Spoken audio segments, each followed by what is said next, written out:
Let's Mike Career.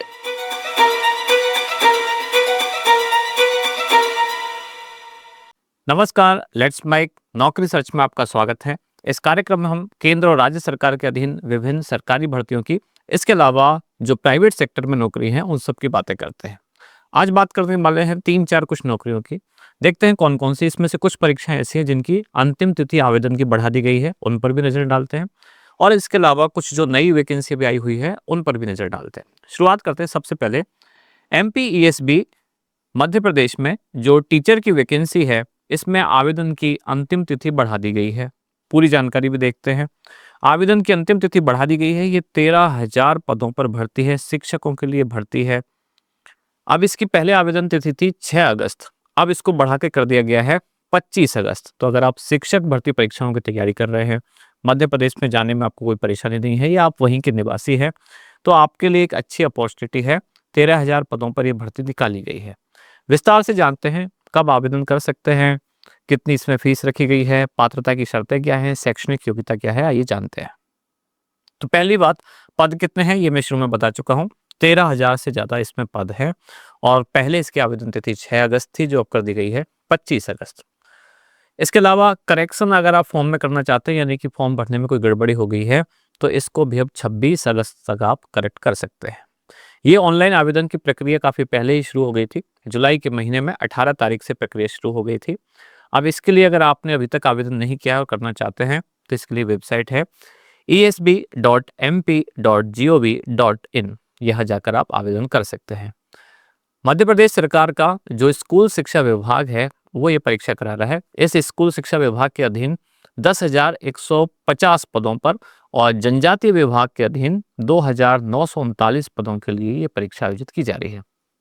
दोनों को मिला देते हैं तो 13,000 के आसपास कुल पद होते हैं। शिक्षा विभाग में 10,150 और जनजातीय विभाग में 2,939 पदों के लिए कुल 13,089 पदों पर यह भर्ती आयोजित की जाएगी। अब इसमें मध्य प्रदेश कर्मचारी चयन मंडल यानी कि MPESB की स्कूल शिक्षा और जनजातीय कार्य विभाग के अंतर्गत जो प्राथमिक शिक्षक चयन परीक्षा 2025 में जो अभ्यर्थी आवेदन के पात्र होंगे, जिन्होंने ESB द्वारा आयोजित प्राथमिक शिक्षक पात्रता परीक्षा, यानी कि जैसे राजस्थान में रीट एग्जाम होता है, ऐसे वर्ड जैसे कि सेंट्रल गवर्नमेंट में CTET जिसको बोलते हैं, ऐसे MP टेट हम जिसको कहते हैं, ये परीक्षा जिन्होंने पास की है। और साथ ही DLED धारक जो अभ्यर्थी हैं वो भी इसमें शामिल हो सकते हैं। और BEd वाले तो ऑब्वियसली, अच्छा BEd वालों को इसमें पात्र नहीं माना गया है क्योंकि प्राथमिक शिक्षकों के लिए है। BEd वाले जो अभ्यर्थी हैं उनको इस परीक्षा में पात्र नहीं माना गया है। डिप्लोमा वाले जो हैं, एजुकेशन में डिप्लोमा जिन्होंने किया है, DLED, उनको इसके लिए पात्र माना गया है। अच्छा, एक खबर ये भी आ रही है कि हो सकता है परीक्षा भी टल जाए क्योंकि अंतिम तिथि बढ़ गई है, लेकिन अंतिम तिथि आगे खिसक भी सकती है, नहीं भी, क्योंकि अब जैसे पहले इसकी परीक्षा की जो तिथि थी वो 31 अगस्त रखी गई थी। अब चूंकि फॉर्म ही सबमिट करने की अंतिम तिथि 25 अगस्त रख दी गई है, तो परीक्षा की तिथि भी आगे बढ़ना तय माना जा रहा है। तो हो सकता है नया कोई नोटिफिकेशन आए और उसमें तय हो जाए कि आगे कब होगी परीक्षा, लेकिन अभी तक अंतिम जानकारी अभी नहीं आई है। आयु सीमा क्या रखी गई है? न्यूनतम 21 वर्ष और अधिकतम 40 वर्ष। MP की अगर महिला है तो उसके लिए अधिकतम आयु इसमें 45 वर्ष यानी कि 5 वर्ष की छूट रखी गई है। मध्य प्रदेश के आरक्षित वर्ग के जो लोग हैं या दिव्यांग वर्ग के जो लोग हैं, उनको भी अधिकतम आयु सीमा में 5 वर्ष की छूट रखी गई है। योग्यता मैंने आपको बताई दी, जैसे कि MP टेट जिन्होंने क्वालिफाई किया है। इसके अलावा जो डिप्लोमा डिग्री है यानी कि BEd नहीं, DLED, ये उनके पास होनी चाहिए। आवेदन शुल्क की बात करें तो जो सामान्य वर्ग के कैंडिडेट हैं यानी कि अनारक्षित वर्ग के कैंडिडेट, इनके लिए आवेदन शुल्क रखा गया है 500 रुपये।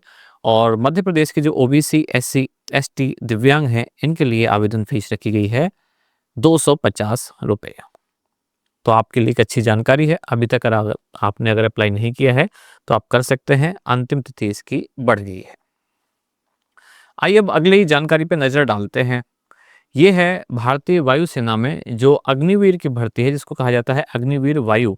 इसके लिए भी आवेदन की अंतिम तिथि अब बढ़ा दी गई है। अब बढ़ाकर कितनी कर दी गई है? तो अब बढ़ाकर कर दी गई है 4 अगस्त। 4 अगस्त तक आप भारतीय वायुसेना में भर्ती के लिए आवेदन कर सकते हैं। इस पद का नाम दिया गया है अग्निवीर वायु। इसमें विज्ञान वर्ग और गैर विज्ञान यानी कि साइंस और नॉन साइंस बैकग्राउंड वाले दोनों कैंडिडेट अप्लाई कर सकते हैं। जानते हैं क्या है पूरी जानकारी। भारतीय सेना में अग्निवीर वायु भर्ती के लिए अंतिम तिथि बढ़ा दी गई है। आवेदन की अंतिम तिथि 4 अगस्त तक आप आवेदन कर सकते हैं। पहले आवेदन की अंतिम तिथि 31 जुलाई थी। तो पहले अगर आप चूक चुके हैं तो आप फिर से फॉर्म खुला हुआ है, यानी कह सकते हैं कि आवेदन की तिथि बढ़ गई है। 12वीं पास युवाओं के साथ साथ इंजीनियरिंग में जिन्होंने डिप्लोमा किया है या वोकेशनल कोर्स भी जिन्होंने किए हैं, वो अभ्यर्थी भी इसके लिए आवेदन हेतु पात्र हैं। आवेदन केवल ऑनलाइन माध्यम से ही आप कर सकते हैं। अब इसके लिए वेबसाइट दी गई है agnipathvayu.cdac.in। यहाँ जाकर आप विजिट करेंगे और आपको फॉर्म दिखेगा, वो आपको अप्लाई करना है। इसमें भर्ती के लिए यानी कि अप्लाई करने के लिए शैक्षणिक योग्यता आपको जो चाहिए उसको 2 श्रेणियों में बांटा गया है। एक है विज्ञान वर्ग और एक है गैर विज्ञान वर्ग, यानी कि साइंस बैकग्राउंड और नॉन साइंस बैकग्राउंड। अब योग्यताएं जानते हैं इसकी। भारतीय वायुसेना अग्निवीर में भर्ती के लिए किसी भी बोर्ड से मान्यता प्राप्त जो भी बोर्ड है, 12th क्लास आपने पास की हो, किसमें, गणित में, फिजिक्स में और इंग्लिश में, कम से कम 50% अंकों के साथ। इसके अलावा 3 वर्षीय इंजीनियरिंग डिप्लोमा, अगर इंजीनियरिंग वाले सेक्टर में आप इसमें जा रहे हैं। अब उसकी ब्रांचेज है बहुत सारी, जैसे कि mechanical, electrical, electronics, automobile, computer science, instrumentation technology या इंफॉर्मेशन टेक्नोलॉजी। इनमें इंग्लिश के साथ साथ 50% अंक आपके इसमें आए हों तब भी आप इसके लिए अप्लाई कर सकते हैं। अन्य किसी दूसरे स्ट्रीम में अगर आप जाना चाहते हैं तो आपने 10+2 कम से कम 50% अंकों के साथ पास की है और इंग्लिश विषय में भी आपके 50% अंक आने अनिवार्य है। कोई वोकेशनल कोर्स आपने किया है 2 वर्षीय, उसमें भी 50% अंकों की इसमें न्यूनतम योग्यता रखी गई है। आवेदन करने के लिए न्यूनतम आयु सीमा और अधिकतम आयु सीमा बहुत महत्वपूर्ण है। सेना में न्यूनतम आयु सीमा रखी गई है 17.5 साल और अधिकतम आयु सीमा रखी गई है 21 साल। ध्यान से सुनना इस बात को। सेना में अधिकतम आयु सीमा वायुसेना में रखी गई है 21 वर्ष। बाकी बहुत सारे एग्जाम ऐसे जिसमें न्यूनतम 21 है या अधिकतम 21 है। अब एक डेट भी दी गई है कि कौन सी तिथि को कट ऑफ तिथि माना जाएगा। 2 जुलाई 2005 से 2 जनवरी 2009 के बीच जिनका जन्म हुआ है वो ही आवेदन कर सकते हैं। सिलेक्शन की प्रक्रिया क्या है, कैसे आप इस एग्जाम में सेलेक्ट माने जाएंगे? तो पहले एक लिखित परीक्षा होगी, फिर एक फिजिकल एग्जामिनेशन होगा, इसके बाद डॉक्यूमेंट्स का वेरिफिकेशन होगा और एक मेडिकल टेस्ट होगा। अगर आप इन सारे प्रोसेस से गुजरते हैं और सब में आप ठीक ठीक अपना प्रदर्शन कर पाते हैं तो आप इस एग्जाम में चयनित हो जाएंगे। अब सवाल की एप्लीकेशन फीस कितनी रखी गई है। सामान्य वर्ग के जो उम्मीदवार हैं इनके लिए 550 रुपये फीस इसमें जमा करानी होगी। फिजिकल टेस्ट के बारे में बताया गया है। पुरुषों को 7 मिनट में 1.6 किलोमीटर और महिलाओं को 8 मिनट में 1.6 किलोमीटर दौड़ना होगा। अब इसके अलावा पुशअप, सिटअप, स्क्वाट्स ये भी इनको लगाने होंगे। अन्य कुछ खास बातें जैसे कि 4 साल की ट्रेनिंग होती है। इस दौरान 48 लाख रुपये का एक मेडिकल इंश्योरेंस आपके नाम होता है। अग्निवीर ग्रेजुएटी के भी हकदार होते हैं। सालाना 30 छुट्टियां आपको मिलती हैं। इसके अलावा सिक लीव वगैरह, यानी सेना में रहने के जो जो फायदे हैं उनके बारे में बताया गया है। तो अगर आप वायुसेना में रुचि रखते हैं और सारी योग्यताएं पूरी करते हैं, यानी कि पात्रता की शर्तें पूरी करते हैं, तो आपके लिए अच्छी खासी अपॉर्चुनिटी हो सकती है। और अब इसकी अंतिम तिथि भी बढ़ा दी गई है, बढ़ा के कर दी गई है 4 अगस्त। अब बात करते हैं कि एक ऐसे फील्ड के बारे में जो आजकल बहुत ज़्यादा चर्चा में रहता है, उसमें नौकरी की अपॉर्चुनिटी क्या क्या है। ये फील्ड है एआई यानी कि आर्टिफिशियल इंटेलिजेंस। और आर्टिफिशियल इंटेलिजेंस में भी इंजीनियरिंग के क्षेत्र में कौन कौन सी जॉब है, तो आज हम देखने वाले हैं एआई इंजीनियर जॉब कहाँ कहाँ कौन सी जॉब है, कितनी सैलरी मिलती है, करियर के क्या क्या आपके पास ऑप्शन है, इसको जानते हैं। पहली बात, ये आजकल सबसे तेजी से उभरता हुआ क्षेत्र है आर्टिफिशियल इंटेलिजेंस। हर कोई चाहे इसके बारे में जानकारी रखता हो या ना रखता हो, इसके बारे में बात करते हुए आपको जरूर सुनाई देगा। कई बार फोटो के बारे में बात करें हम कहते हैं कि एआई जनरेटेड इमेज है, वीडियो हम कहते हैं कि आर्टिफिशियल इंटेलिजेंस से जनरेट की गई है। कोई भी काम हो रहा है आजकल उसमें एआई की भूमिका है। अब हम देखेंगे कि एआई इंजीनियरिंग में जॉब क्या क्या है। सबसे पहले पहला जो पॉइंट है वो ये है मशीन लर्निंग इंजीनियर।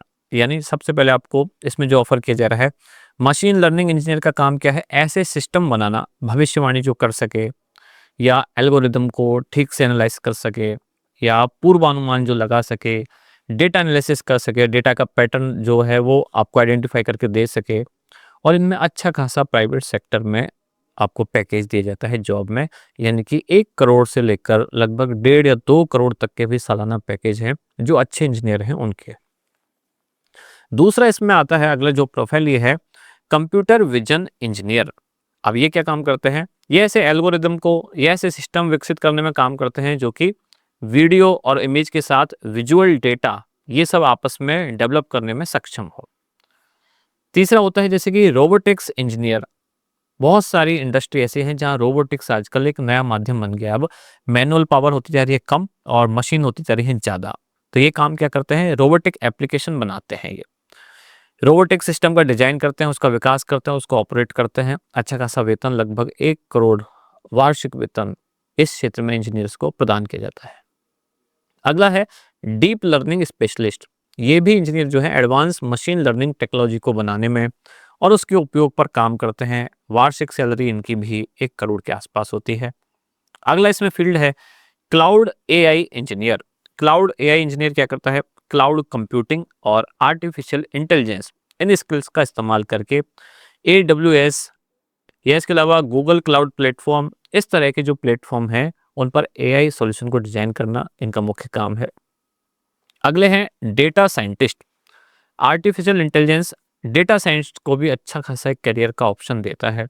ये जो बहुत सारी प्राइवेट कंपनी है वो डेटा साइंटिस्ट को आजकल हायर करते हैं। ऐसा कहा जाता है data is the new currency, तो डेटा साइंटिस्ट की बहुत ज़्यादा डिमांड है। और अंत में है जनरेटिव एआई इंजीनियर। ये क्या काम करते हैं? मॉडल डिजाइनिंग में, जनरेटिव मॉडल डिजाइनिंग में, ऑपरेटिंग में या एनालिसिस में, डेटा एनालिसिस में, इन सब में इनका उपयोग है, जिस फील्ड का नाम है जनरेटिव एआई इंजीनियर।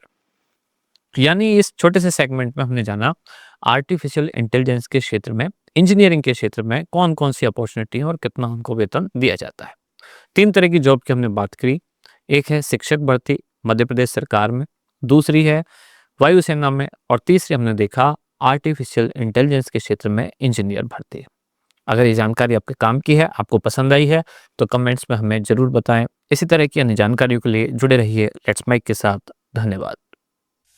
आप सुन रहे थे let's mike more than radio. Follow कीजिए हमें हमारे सोशल मीडिया प्लेटफॉर्म्स पर। It's time for news. It's time for more than radio. Presenting the first radio news app, Let's Mic. Let's Mic, a news-based app on your phone where you get to watch and listen news, talk shows, interviews, radio show podcasts. On Let's Mic, you get all relevant information of TV, print, radio, podcast, and digital. Let's Mic talks about every segment of life.